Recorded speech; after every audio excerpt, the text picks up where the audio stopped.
Reino Unido se prepara para a coroação do rei Charles III. Lula já está em Londres para participar do evento e de um encontro com o primeiro-ministro Rishi Sunak. E você vai ver também. O governo envia ao Congresso projeto de lei com política para reajuste do salário mínimo. Presidente do Senado nega pedidos da oposição e abre caminho para governo ter maioria na CPMI do 8 de janeiro. Distrito Federal e mais 19 capitais aplicam vacina bivalente contra a Covid-19. Covid-19 não é mais uma emergência de saúde global. A OMS anuncia novo passo para o fim da pandemia que vitimou 7 milhões de pessoas no mundo. Essas e outras notícias você confere a partir de agora. Olá, muito boa tarde, seja bem-vindo. Nós estamos ao vivo. Agora são 13 horas e 4 minutos pelo horário de Brasília. Muito boa tarde, Dani. Enfim, a sexta-feira. A sexta-feira chegou, mais uma semana chega ao fim. Muito obrigada pela parceria ao longo desse tempo. Uma ótima tarde para você que nos assiste. Vamos juntos conferir o que é notícia no Brasil e no mundo nesta sexta-feira. E olha só, acontece amanhã a coroação do rei Charles III em Londres. O grande evento será realizado quase 8 meses depois da morte da rainha Elizabeth II. E apesar de gerar expectativa em milhões de pessoas ao redor do mundo, a cerimônia promete ser menos luxuosa do que a coroação da mãe dele, que aconteceu em 1953. Segundo a imprensa britânica, 2 temas motivam a realização de uma cerimônia mais contida. São eles a pauta ambiental defendida há anos pelo rei Charles e a ameaça de recessão econômica vivida pelos britânicos. Além disso, as mudanças de como a sociedade enxerga a monarquia também parecem ter influenciado na organização. Mesmo assim, milhões de pessoas ao redor do mundo estarão de olho na coroação de Charles III. Charles é o 60º monarca do país e das nações que compõem o Reino Unido. O recém-nomeado soberano ascendeu ao trono após a morte de sua mãe, a rainha Elizabeth II, em setembro de 2022. Agora ele será coroado ao lado da rainha consorte Camila, durante uma cerimônia simbólica na abadia de Westminster, em Londres. O dia seguinte à cerimônia será marcado por várias comemorações, incluindo festas de rua e shows na parte da noite. Estabelecimentos de entretenimento poderão permanecer abertos por 2 horas extras no país. E a segunda-feira será considerada feriado nacional. O Palácio de Buckingham informou que o evento será modernizado para refletir o papel atual da monarquia. Ainda assim, serão mantidas as tradições e pompas de longa data vistas na coroação da rainha Elizabeth II em 1953. Mais de 2.000 pessoas foram convidadas para a coroação, como familiares de Charles e Camila, chefes de Estado, líderes religiosos, membros da realeza de outros países e representantes da sociedade. E o presidente Luiz Inácio Lula da Silva já está em Londres para participar dessa cerimônia de coroação do rei Charles III. O chefe de Estado brasileiro desembarcou na capital britânica pouco depois das 7 horas da manhã, no horário de Brasília, quase meio-dia no Reino Unido. O presidente brasileiro se encontra daqui a pouco com o primeiro-ministro britânico Rishi Sunak. Segundo o governo federal, os dois devem falar sobre comércio entre os países, cooperação tecnológica e questão ambiental, mas não há previsão de assinatura de novos acordos bilaterais. Em Londres, Lula também irá participar de uma recepção oferecida pela família real britânica no Palácio de Buckingham, residência oficial do monarca, na noite de hoje. E no sábado, Lula será um dos convidados para a cerimônia de coroação na abadia de Westminster. Depois da cerimônia, Lula irá participar de uma confraternização reservada a convite do rei, juntamente com outros chefes de Estado que estarão em Londres para as festividades. Pois é, e a coroação do rei Charles III no Reino Unido neste fim de semana vai atrair a atenção do mundo todo, como a gente pôde ver aí pelos chefes de Estado. Será mais um capítulo na história da monarquia mais famosa do mundo. Uma dinastia que começou na Idade Média e é a mais velha que a própria Inglaterra, não é mesmo, Dani? Pois é, mas apesar de toda essa fama e tradição, para muitos brasileiros é difícil entender alguns dos rituais milenares que fazem parte dessa cerimônia, bem como o papel da família real no país, que não governa de fato, mas que tem uma importância política muito grande. E para que você entenda mais sobre esse assunto, esse é o tema da nossa entrevista de hoje.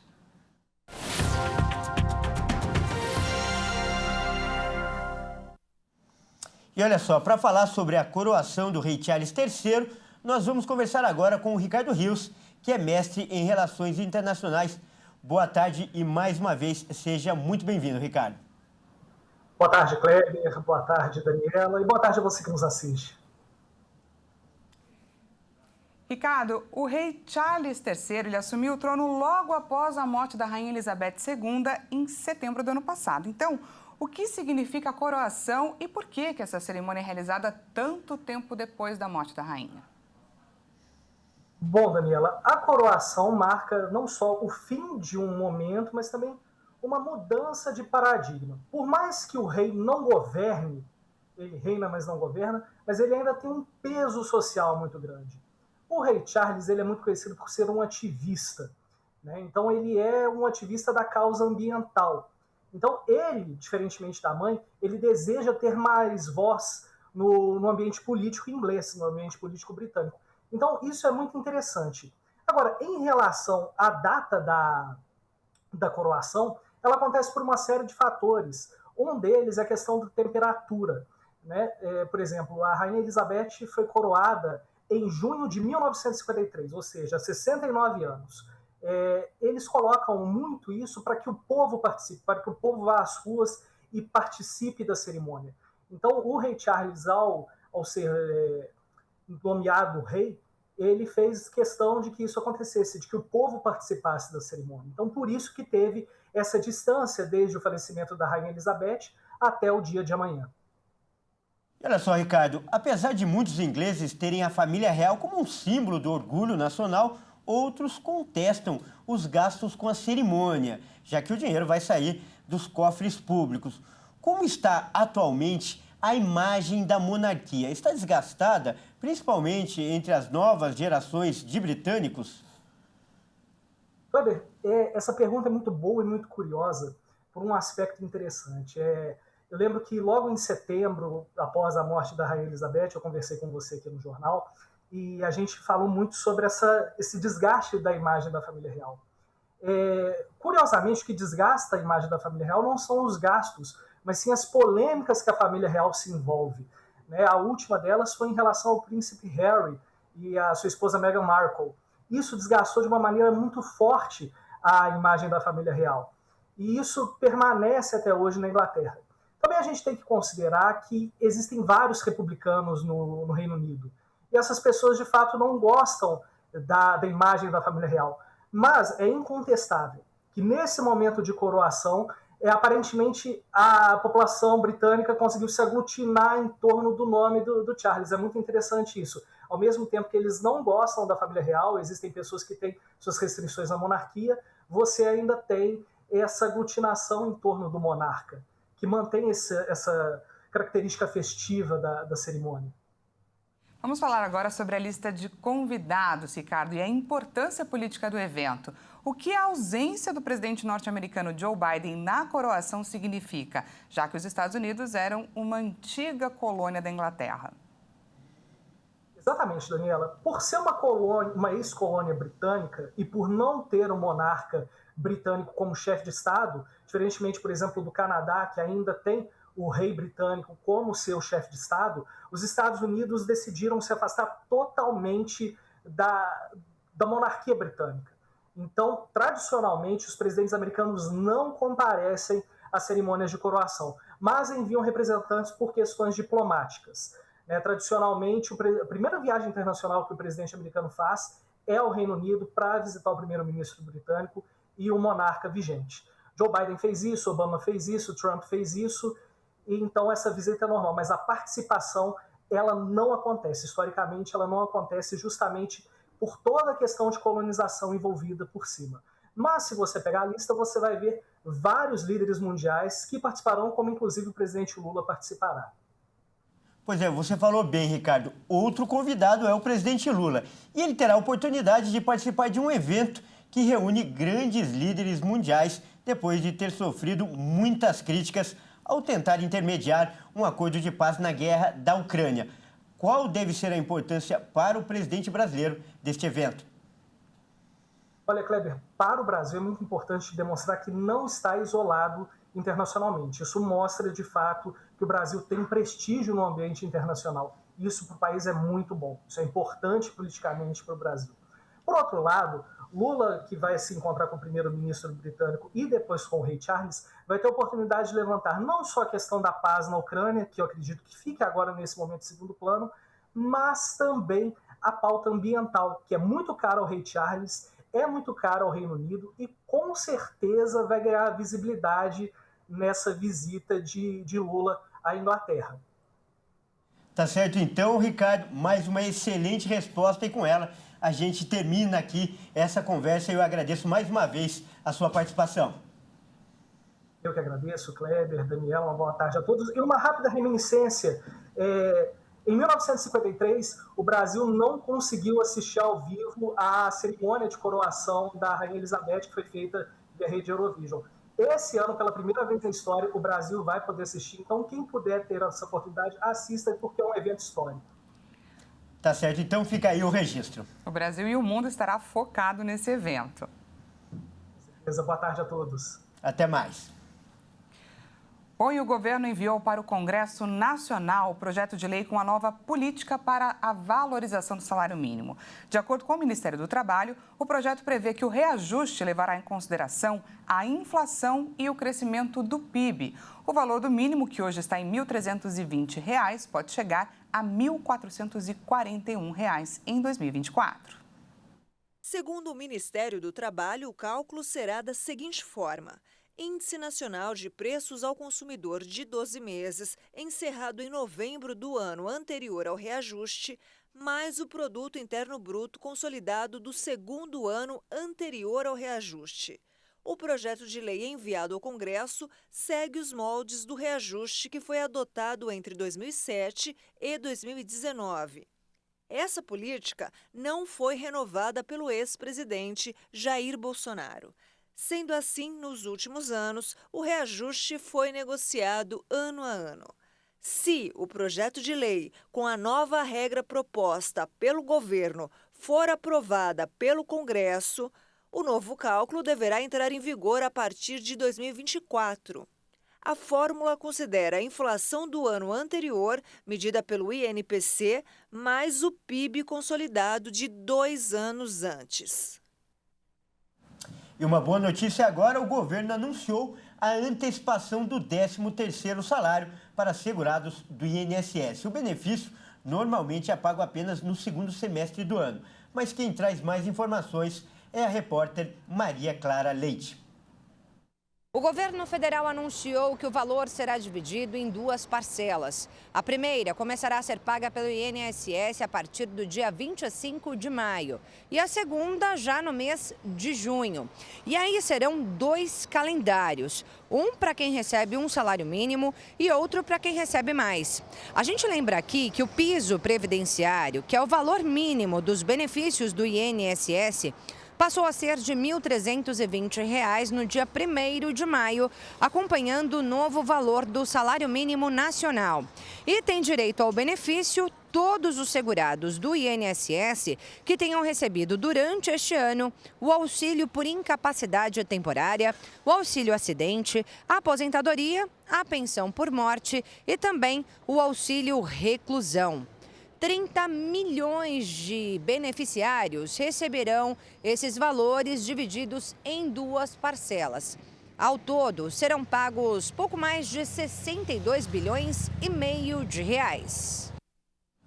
O presidente do Congresso Nacional, Rodrigo Pacheco, rejeitou as questões de ordem apresentadas pela oposição e abriu caminho para a criação da Comissão Parlamentar Mista de Inquérito, que vai investigar os ataques às sedes dos 3 poderes do dia 8 de janeiro.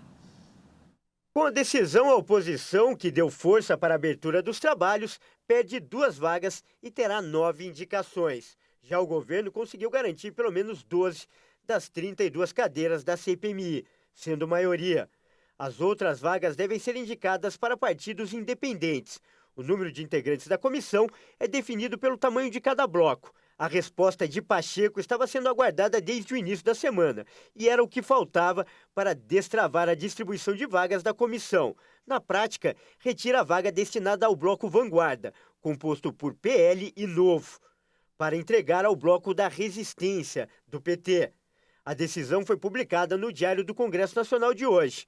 O presidente do Congresso também notificou os líderes partidários para indicarem os membros que vão compor o colegiado. E veja a seguir, Distrito Federal e mais 19 capitais aplicam vacina bivalente contra a Covid-19. E por falar em Covid-19, a doença não é mais uma emergência de saúde global.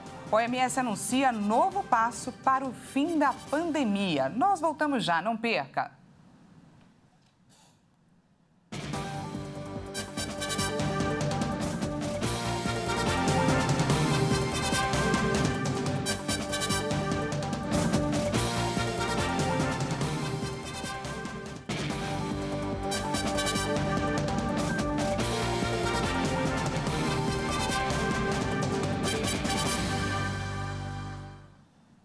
Seja bem-vindo mais uma vez, nós estamos de volta ao vivo, 1h21 pelo horário de Brasília. Voltamos para falar sobre saúde. Olha só, o Distrito Federal e mais 19 capitais brasileiras já estão aplicando as vacinas bivalentes contra a Covid-19 em maiores de 18 anos. O Ministério da Saúde havia anunciado em 24 de abril a ampliação da campanha de vacinação com a dose de reforço bivalente para toda a população acima de 18 anos. Cerca de 97 milhões de brasileiros poderão ser vacinados. Muitos locais já colocaram em prática a medida.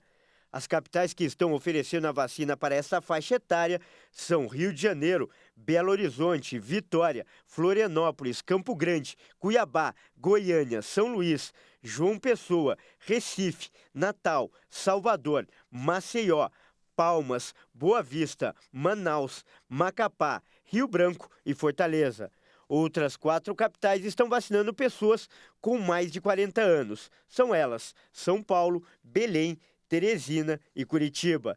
Porto Alegre está com a campanha para maiores de 30 anos. E Porto Velho e Aracaju estão vacinando pessoas menores de 18 anos no momento. Pode tomar a dose bivalente quem recebeu pelo menos 2 doses de vacinas monovalentes, Coronavac, AstraZeneca ou Pfizer, no esquema primário ou de reforço. A dose mais recente deve ter sido tomada há 4 meses. Quem está com a dose em atraso também pode procurar unidades de saúde.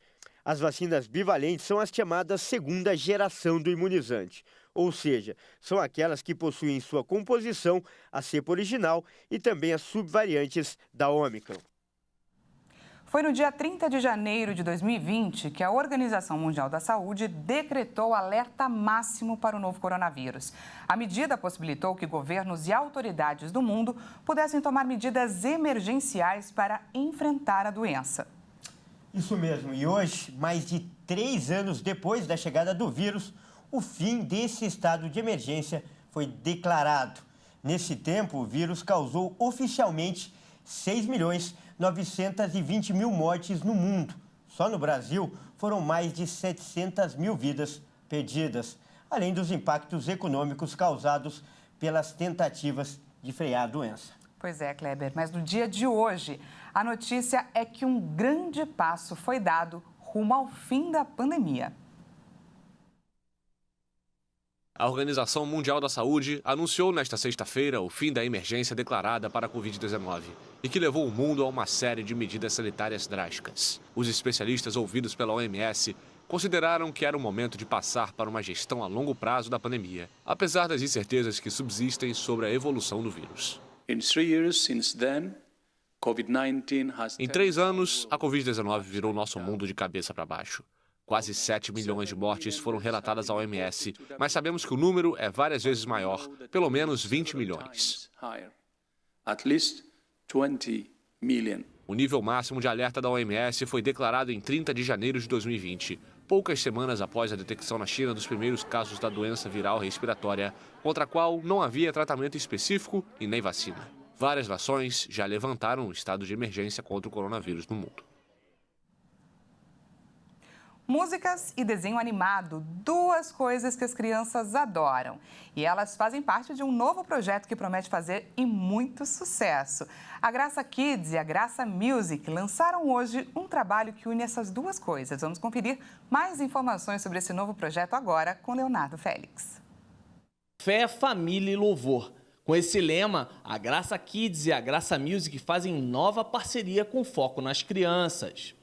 Com o objetivo de promover a palavra de Deus entre os pequenos, as empresas lançam Kelinha, datas para guardar no coração, na voz de Kelly Benigno. O projeto celebra algumas datas comemorativas do universo infantil em clipes musicais animados.